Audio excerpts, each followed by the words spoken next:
So, New York Attorney General Letitia James seen leaving court there. Right before this shot, she stood in front of a judge to say she's not guilty to federal charges of bank fraud.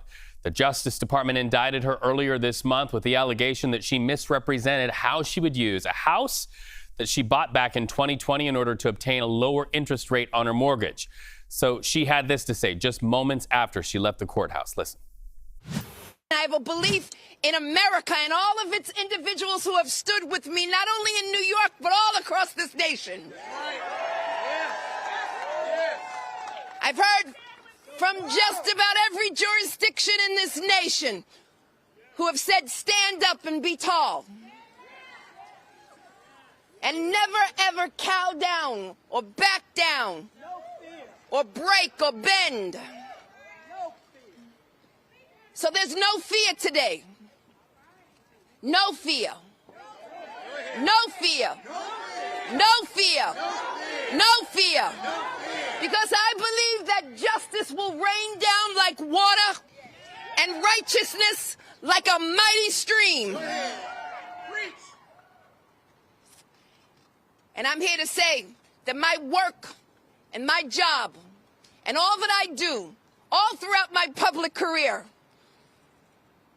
I've stood up for the rights of New Yorkers and Americans, and I will not be deterred. And I will not be deterred. I will not be distracted. I will do my job each and every day, and that's why I'm headed back to New York, because there's work to be done standing up for the rule of law. God bless you and thank you all, and I appreciate you.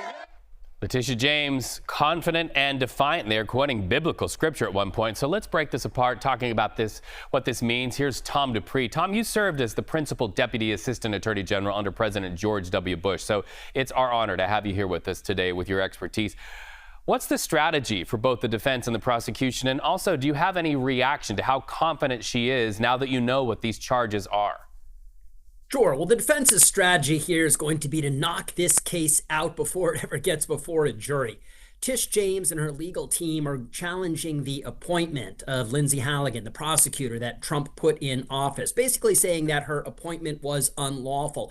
So their strategy is going to be to try to short circuit this entire proceeding by getting the prosecutor thrown off the case along with the indictment. From the prosecution's perspective, their goal is going to be to get this case before a jury as soon as they can.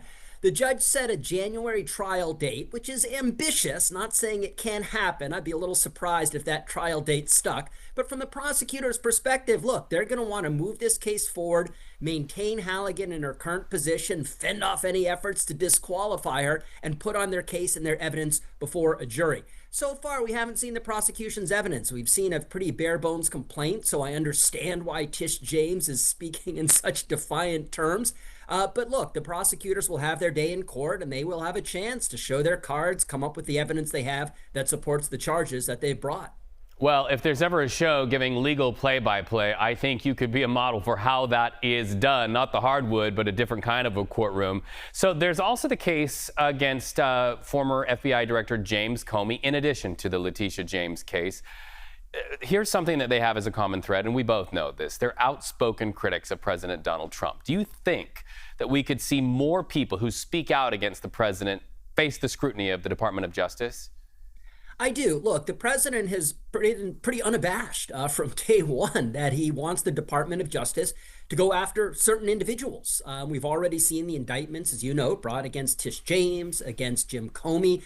John Bolton also was recently indicted, and there's stories that the Department of Justice is looking at Senator Adam Schiff. So there are a lot of people that right now are in the Justice Department's crosshairs, but we'll have to see what happens. I mean, the prosecutors need to look at each case and determine in their independent judgment whether or not there's actually sufficient evidence to support bringing criminal charges against these people. Well, Letitia James vowing to fight on. Tom Dupree, thank you so much. We appreciate your time.